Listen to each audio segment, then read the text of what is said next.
Monsieur le Président du 5e membre de la composition, vous aurez tout simplement compris que ce sont des allégations et votre auguste tribunal ne peut pas s'hasarder à répondre aux allégations. Nous attendions un véritable moyen. S'hasarder, ça veut dire... Je retire, monsieur. Attendez, s'hasarder veut dire parler sans autorité. Je retire, monsieur le Président, pour vous dire tout simplement que votre auguste tribunal ne recevra pas cette allégation qui n'est pas en soi un moyen parce que n'ayant aucune preuve. Lorsque le greffier est allé notifier l'appel incident, nous avons demandé que s'il faut remettre à cet enfant mineur, il faut bien qu'il soit écrit qu'elle est mineure d'âge. Il ne suffit pas de venir alléguer que telle personne est mineure ou majeure pour que l'on puisse croire. Nous avons l'acte de signification. Par rapport aux règles de l'art, ça fait foi. Le ministère public, près le tribunal de grande instance de Kinshasa-Gombe et la partie appelante, Émilie Okende, viennent en appel incident solliciter la reformation du jugement rendu au tribunal de paix de Kinshasa-Ngalema, affirmant qu'elle aurait eu 3 enfants avec son défunt mari David Kasilembo par le liquidateur de la succession désigné, Kasilembo, grand frère du Dekuyus, pour mal jugé, et la condamnation des parties citées Elisabeth Mwamvita Ngasezu, Kasilembo Wabina, Kasilembo Aline, Kasilembo Nathalie pour faux en écriture et usage des faux et abus de confiance. Un dossier qui remonte au mois d'octobre 2022. Selon le ministère public, la partie appelante, partie citante au premier degré, Émilie Okende, aurait contracté un mariage avec David Kasilembo, décédé à Kinshasa le 11 juillet 2019. La partie appelante soutient qu'un conseil de famille se serait tenu 2 semaines après la disparition de son mari, dans lequel Papi Kasilembo, grand frère du Dekuyus, aurait été désigné liquidateur de la succession. Au cours de ce conseil, les cités frères et sœurs du Dekuyus, Elisabeth Mwamvita Ngasezu, Kasilembo Wabina, Kasilembo Aline, Kasilembo Nathalie, auraient affirmé que le Dekuyus David Kasilembo aurait laissé 3 enfants alors que, selon le ministère public, le défunt serait mort sans laisser de progéniture. Pour la partie appelante, Émilie Okende, les procès-verbaux du Conseil des familles qui étaient approuvés par le premier juge sont fausses, car ils altèrent la vérité et ont été établis dans l'intention de permettre aux parties citées de se partager une grande partie des biens successoraux, entre autres des immeubles à Bukavu et à Kinshasa, notamment une parcelle à Joli Park dans la commune d'Engaliema. Un acte, selon l'appelant, qui serait consécutif de l'infraction de faux en écriture et d'usage de faux. À l'audience du jour, la partie appelante demande au tribunal de déclarer les procès-verbaux du Conseil des familles du 28 juillet 2019 faux et d'ordonner sa destruction, de dire établir les infractions de faux en écriture et usage des faux et de condamner les cités au paiement de 100 000 $ américains pour tout préjudice subi. L'audience commence. Le tribunal rappelle le jugement attaqué dans la présente cause avant de donner la parole à toutes les parties pour plaider. Conséquent, 17 exceptions pertinentes et fondées. Reçoit les moyens d'irrécevabilité tirés de la mauvaise direction dans les chefs des cités dans la présente cause. Par conséquent, 17 exceptions pertinentes et fondées. Mais les frais d'instance à charge de la citante. C'est ça le jugement attaqué? Ok. Vous avez la parole par rapport aux moyens que vous vouliez relever. Les parties citées, Elisabeth Mwamvita Ngasezu et consorts, parlent de la violation de l'article 97 du Code des procédures pénales. Elle demande au tribunal de dire irrécevable l'action de la partie appelante Émilie Okende, car celle-ci interjette appel 6 mois après le jugement rendu au tribunal de paix de Kinshasa-Ngalema, alors qu'elle devrait interjeter cet appel 10 jours après le prononcé. Les avocats de la partie citante évoquent la forclusion de délai. Nous faisons observer à votre auguste tribunal l'irrécevabilité de cette action tirée de la violation de l'article 97 du Code de procédure pénale, qui dispose, sauf en ce qui concerne le ministère public, l'appel à peine de déchéance être interjeté dans les 10 jours qui suivent le prononcé du jugement, ou sa signification selon qu'il est contradictoire ou par défaut. Si vous pouvez encore bien regarder les pièces ici dans le dossier, vous verrez qu'il y a un acte de signification qui date du 19 avril 2022. La plante principale a été notifiée de la décision entreprise depuis le 19 avril 2022.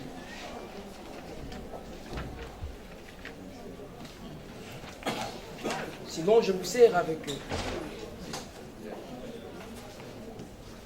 Voilà. Ça. Non, c'est pas ça. C'est pas cela. Il faut chercher en attendant. Voilà. C'est ça. Voilà. Ça. Oui, c'est cela. Oui, Monsieur le Président, distingué membre de la composition, et c'est le 17 octobre, soit 6 mois après, 2022, qu'il vient interjecter son appel.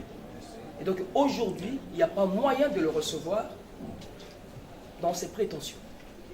La partie appelante, Émilie Okende, affirme que l'acte de signification du jugement a été réceptionné par une mineure lorsque le greffier l'avait déposé. Les avocats de la partie appelante, Émilie Okende, demandent au tribunal de ne pas se fier à ses exploits. Nous voulons dire que votre tribunal ne recevra pas son moyen. Évidemment, devant nous, nous avons une copie de l'acte de signification d'un jugement, mais il se pose un problème sur la personne à qui l'on a signifié ce jugement. La citante et appelante principale aujourd'hui vit avec un enfant mineur dans cette maison. Si bien que lorsque le greffier est venu signifier l'appel incident, il a dû remettre, il a dit notifier à un voisin. Cet enfant dont on nous parle, mademoiselle Okende Julie, petite sœur majeure d'âge ainsi déclarée, à notre connaissance, est mineure. Et votre tribunal ne peut pas accorder crédit à cette signification et nous invitera donc à procéder votre honneur. Réceptionné par un mineur, c'est ça. Par un mineur.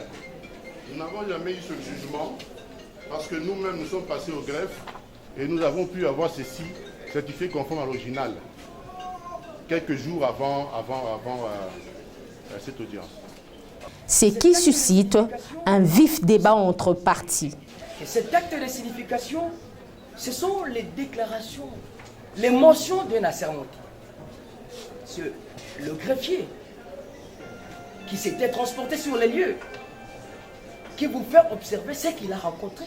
Et lorsque mon excellent confrère envers qui j'ai beaucoup d'estime vous dit que c'est un enfant mineur, sans apporter la moindre preuve que cet enfant peut-être est mineur ou quoi que ce soit, à quoi je ne vois pas où on peut dire que non, l'enfant ne peut pas recevoir, je ne sais pas. Mais monsieur le Président, distingué membre de la composition, vous aurez tout simplement compris que ce sont des allégations et votre auguste tribunal ne peut pas s'hasarder à répondre aux allégations. Nous attendions un véritable moyen. S'hasarder, ça veut dire... Je retire, monsieur. Attendez, s'hasarder veut dire parler sans autorité. Je retire, monsieur le Président, pour vous dire tout simplement que votre auguste tribunal ne recevra pas cette allégation qui n'est pas en soi un moyen parce que n'ayant aucune preuve. Vous dit que cet enfant est mineur. Et nous nous appuyons sur la signification de l'appel incident des cités. Nous avons intervenu lorsque le greffier est allé notifier l'appel incident. Nous avons demandé que s'il faut remettre à cet enfant mineur, il faut bien qu'il soit écrit qu'elle est mineure d'âge. Le greffier qui a dit, mais c'est vous qui avez fait appel, pourquoi vous ne voulez pas recevoir s'est retrouvé devant ces difficultés et a dû aller chez le voisin. Bon, dans la même parcelle, chez le voisin pour signifier l'appel incident. Vous voyez? Nous qui vivons, qui sommes censés vivre avec cet enfant dans une même maison, nous disons que cet enfant est mineur. On ne peut pas nous demander de prouver outre mesure parce que c'est un moyen qui a été soulevé sur le banc.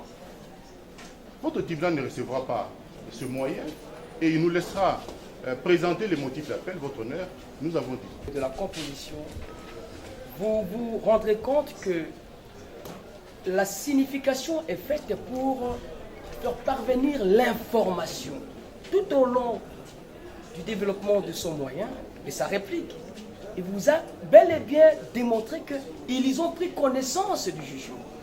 Lorsque dans un acte authentique, il est déclaré que la nommée telle petite sœur à telle est majeure d'âge, le ministère public, dans son avis, demande au tribunal de dire irrécevable l'appel principal pour forclusion de délai.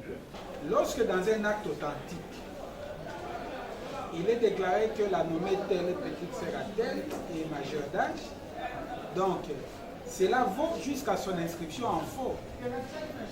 J'aurais dû comprendre si cette partie avait initié une action pendant tout ce temps qui lui a été donné pour attaquer cet acte en faux. Une enquête allait être menée et il allait avoir des arguments, mais il ne l'a pas fait.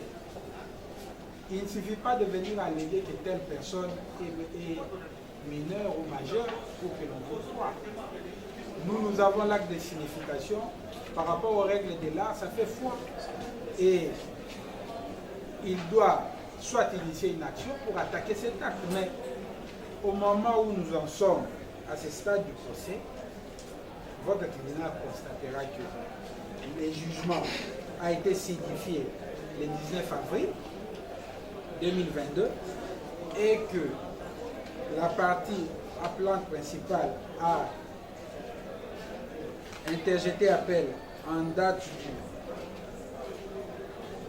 7 octobre 2022, donc il est allé au-delà même du délai, parce qu'il n'a que 10 jours, mais il est allé au-delà.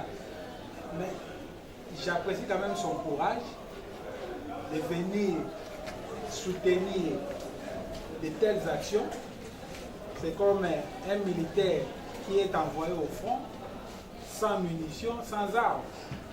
Donc, qu'il en tire les conséquences. Ainsi, par ces motifs, plaise à votre tribunal de dire irrécevable l'appel principal pour forclusion des délais. Dire cela, vous ferez juger. Après avoir entendu toutes les parties et l'avis du ministère public, le tribunal clôt les débats, prend la cause en délibéré pour se prononcer dans le délai de la loi. C'est moyen.